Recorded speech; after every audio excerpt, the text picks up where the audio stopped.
Assalamualaikum warahmatullahi wabarakatuh. Perkenalkan, saya Eko Purnomo dengan NBI 1422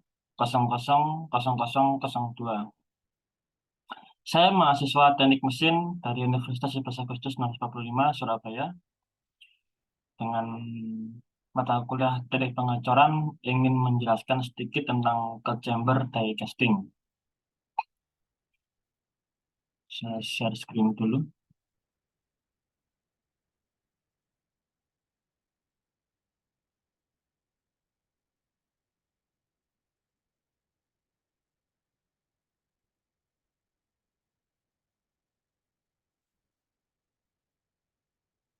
Di sini saya menjelaskan tentang dasar teori dan juga uraian, yaitu prinsip kerja, peralatan mesin, kelebihan dan kekurangan, dan juga contoh produk. Yang pertama adalah dasar teori. Cold chamber die casting digunakan untuk semua paduan die casting berbasis aluminium dan tembaga. Di samping itu, cold chamber die casting juga digunakan untuk paduan die casting zinc dan magnesium tertentu. Die casting adalah proses manufaktur di mana aluminium cair dituangkan atau dimasukkan ke dalam cetakan baja ataupun molding, dan cetakannya dikenal sebagai die. Dibuat menggunakan baja dan dirancang khusus untuk setiap proyek. Aluminium, zinc, dan magnesium adalah paduan die casting yang paling umum digunakan. Jadi untuk die casting ini lebih sering digunakan untuk mencetak aluminium, zinc, dan magnesium, ya kan? Dan untuk cetakan sendiri atau moldingnya atau disebut dengan die itu dirancang khusus untuk setiap proyek. Jadi tidak bisa disamakan. Ibaratnya tuh kalau kita mau buat satu sebuah produk ini, itu khusus kita buatkan molding khusus untuk dia dan nggak bisa kita rubah-rubah untuk cetakan yang lain gitu. Jadi ini bersifat permanen untuk satu produk saja.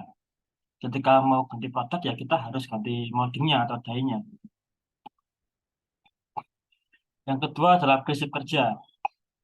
Yang pertama adalah logam cor dipanaskan sampai mencair dan ditahan pada temperatur yang diinginkan.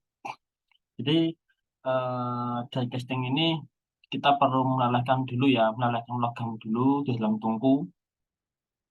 Kita panaskan sampai mencair dan ditahan pada temperatur yang diinginkan. Jadi kita stabilkan untuk temperaturnya. Supaya itu jatuh dalam keadaan yang leleh dan stabil. Yang kedua, movable die digerakkan mendekati fixed die. Nah, ini movable die itu jadi gini. Nah, ini. Oh, sebelah. Sorry, sorry.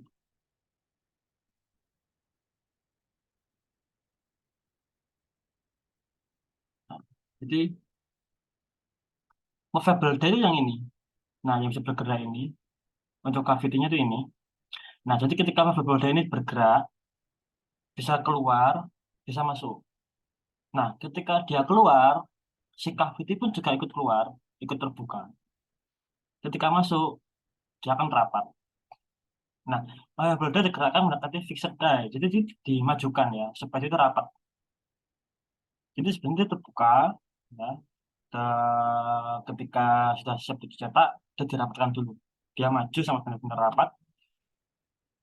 Baru plunger pada tekanan tertentu bergerak mendorong logam cair. Jadi ketika sudah dimasukkan maju, rapat, ini si ladle-nya ini akan menuangkan logam cair tersebut. Nah, dimasukkan dalam short sleeve dan plunger akan maju. Nah, ini maju didorong oleh hidrolik. Nah, jadi ini ketika dituang, sudah dituang, ini plungnya maju, mendorong. Set, supaya si logam itu masuk ke dalam cetakannya, dalam moldingnya. Nah, logam yang di dalam ini, logam cair di dalam rongga akan digerakkan sampai mengeras dan pada tekanan plunger yang tetap. Jadi ketika sudah masuk, ketika sudah penuh, di dalam molding sudah penuh, dari si logam cair, si plunger ini nggak boleh turun, nggak boleh keluar, atau nggak boleh melemah tekanannya. Takutnya adalah ketika si plunger ini melemah tekanannya, ada logam yang keluar. Jadi untuk hasilnya itu nanti kayak ada yang apa ya istilahnya kayak tekor gitu loh. Apa ya Pak tekor ya? Kayak kurang padat lah istilahnya kurang padat. Nah, jadi harus dipanen mengering sampai benar-benar kering dalam keadaan plunger ini sama tekanannya. nggak boleh berubah. Nah, setelah dingin, bagian variabel digerakkan menjauh. Nah, ini akan dibuka menjauh. Nah, untuk ketika dia itu membuka menjauh, itu biasanya kan ada pegas di daerah molding bagian sini, ada pegasnya, atau ejector system, akan bekerja untuk melepas pendacoran dari dainya ini. Jadi akan ada sebuah spring ataupun pegas yang ketika dibuka ini akan mendorong pegasnya untuk maju. Jadi pegasnya kan mendorong kayak apa ya? Kayak ada sebuah alat yang mendorong keluar si benda yang dicor tadi. Nah, kita selesai, permukaan dibersihkan agar bisa digunakan untuk perusahaan berikutnya. Jadi simpel sih.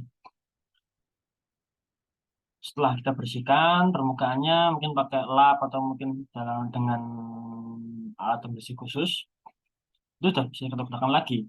Kita rapatkan lagi, kita tuangkan lagi, kita taruh lagi pakai plunger, kita biasanya mengeras, kita buka, bersihkan lagi, kita pakai lagi. Jadi repeat seperti itu. Untuk komponen mesin atau peralatan mesin, yang pertama itu ada melting unit. Seperti yang tadi disebutkan pada jenis casting, mesin ini memiliki bagian yang bernama melting unit. Sesuai namanya, bagian ini berfungsi sebagai penampung logam yang sudah leleh atau yang akan dilelehkan.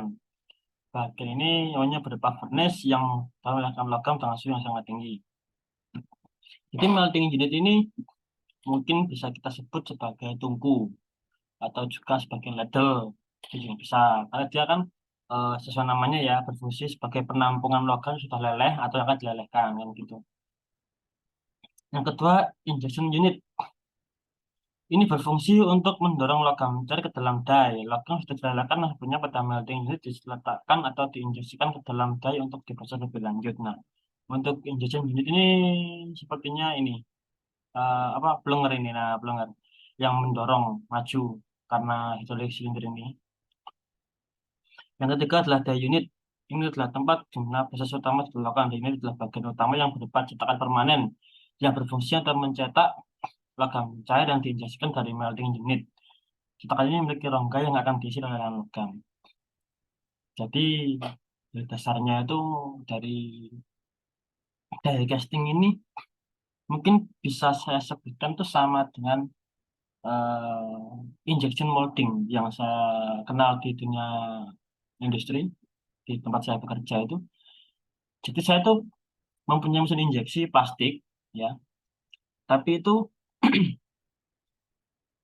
sama basic kerjanya dengan mesin die casting ini. Yang membedakan adalah ini kan dituang apa namanya logamnya. Kalau injeksi plastik itu enggak. Jadi kita tuh ada penampungan khusus di mana biji plastik itu disimpan dan dia itu akan turun dengan sendirinya. Dan ketika turun ke bawah itu sudah ada heaternya atau pemanasnya supaya si biji plastik itu bisa leleh sendiri, bisa leleh dan siap untuk diinjeksikan, didorong masuk gitu. Nah untuk prinsip moldingnya pun juga sama. Jadi di mana dia itu membuat matras ataupun molding yang kita bentuk sesuai dengan benda kerja yang kita inginkan. Nah, setelah kita buat, itu sebaiknya tuh kita lakukan proses pengekruman. Biasanya ya, kalau untuk biji plastik ya, karena supaya mengejar, supaya bisa benar-benar halus permukaannya. Nah, itu di mana si mobil ini direkatkan segini, kita rapatkan dulu. Nah, untuk mesinnya, kita setting, setup mesin dulu. Nah, nanti ketika dibuka, kita bisa mengambil benda tersebut. Settingnya sih sama, di mana cuman yang membedakan adalah sistem injeksinya. Kalau yang die casting ini menggunakan lelehan logam yang dari luar kita tuangkan sendiri. Kalau yang injection pasif tadi itu dia enggak, dia itu lebih lebih sama dengan materi hot chamber die casting sepertinya lebih sama, lebih mirip. Dan untuk hasilnya pun tentunya bisa memangkas waktu lebih banyak ya, karena dari cetakan seperti ini tuh saya akui memang untuk produksi besar itu memang sangat menguntungkan sekali. Nah, di sini ada kelebihan dan kekurangan dan kelebihannya adalah dan berbentuk dengan dinding tipis dan presisi. Ya betul, karena untuk eh, kalau yang apa namanya injeksi plastik itu saja, saya tuh pernah dengan ketebalan tuh hanya 0,3 itu pernah saya bisa. Nah ini kan kalau sistem itu sama dengan eh, apa cold chamber die casting ini, jadi ya memang dia itu bisa membuat produk dengan dinding yang tipis dan presisi, dan itu sama rata semuanya karena tergantung pada moldingnya kan. Selama kita buat moldingnya itu bagus, presisi, sesuai dengan kebutuhan kita, ya ketika kita injeksi dengan material aluminium ataupun zinc atau magnesium, ya dia akan memenuhi rongga-rongga yang bolong saja. Jadi ketika moldingnya itu sama rata, presisi, ya pasti juga akan presisi juga hasilnya. Yang kedua adalah untuk kualitas produksinya yang bagus. Yang ketiga, waktu yang sangat singkat. Yang keempat, pengurangan sisa material. Yang kelima, lebih sedikit langkah proses dari material mentah ke jadi. Ya, jadi kan memang yang membedakan ya ini kan tidak memasak sendiri ya. Jadi kita hanya menuangkan saja. Mungkin di situ ya letak kekurangannya. Supaya apa namanya dibedakan lah dengan hot chamber die casting ya, karena hot chamber itu kan sudah beton punya sendiri, jadi bisa dibuka dan dia akan masuk sendiri gitu, nggak tanpa kita tuang manual gitu. Tapi yang ini kan kita perlu menuangkan sendiri. Untuk kekurangannya adalah harga mesin yang mahal dan membuat biaya awal menjadi tinggi. Yang kedua, operasionalnya mesin juga tinggi. Yang ketiga, lebih banyak material yang terbuang dalam bentuk residu. Ya sebenarnya dalam bentuk residu ini juga mungkin masih bisa kita gunakan lagi ya, untuk kita lebur kembali masih bisa. Karena ya residu dia kalau orang-orang bengkel bilang sih biasanya kayak gram gitu kan, yang jerembet-jerembet gitu di samping-samping yang kita bersihkan, kita finishing gitu kan. Tapi menurut saya sih worth it juga sih untuk produksi massal. Nah, untuk contoh produknya ya kebanyakan adalah komponen-komponen otomotif, terutama dari material aluminium seperti blok mesin, piston, pump casing, bahkan velg mobil pun juga melalui proses ini.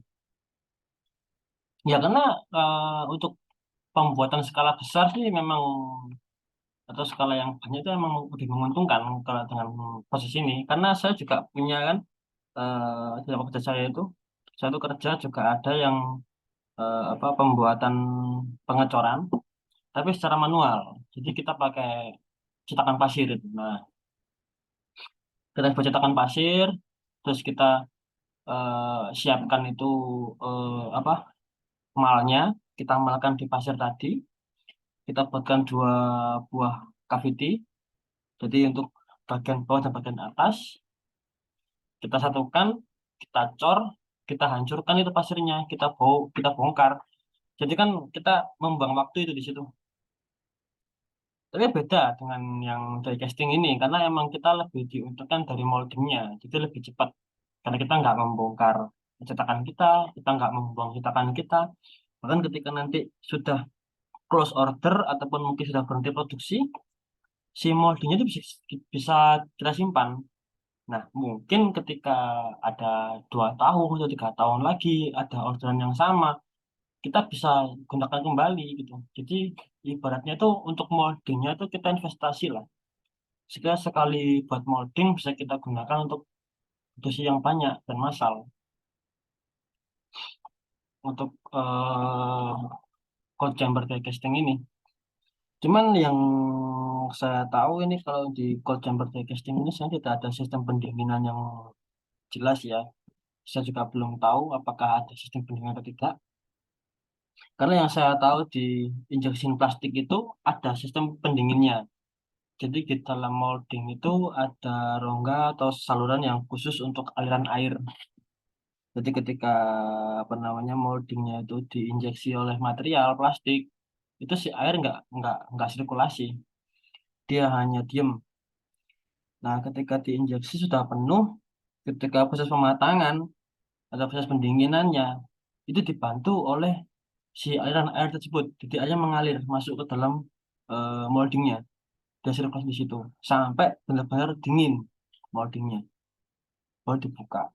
Nah, ketika dibuka kan sudah siap diambil itu, jadi orang tuh ngambil bisa enak, itu udah nggak takut panas lagi. Cuman kalau di cold chamber di sini saya nggak tahu ya apakah ada sistem pendinginan yang seperti itu ataupun tidak ada. Karena yang saya tahu ketika suhu molding itu semakin tinggi, kalau tanpa pendinginan ya, semakin tinggi suhu di molding tersebut, maka akan semakin buruk pengecorannya, hasilnya.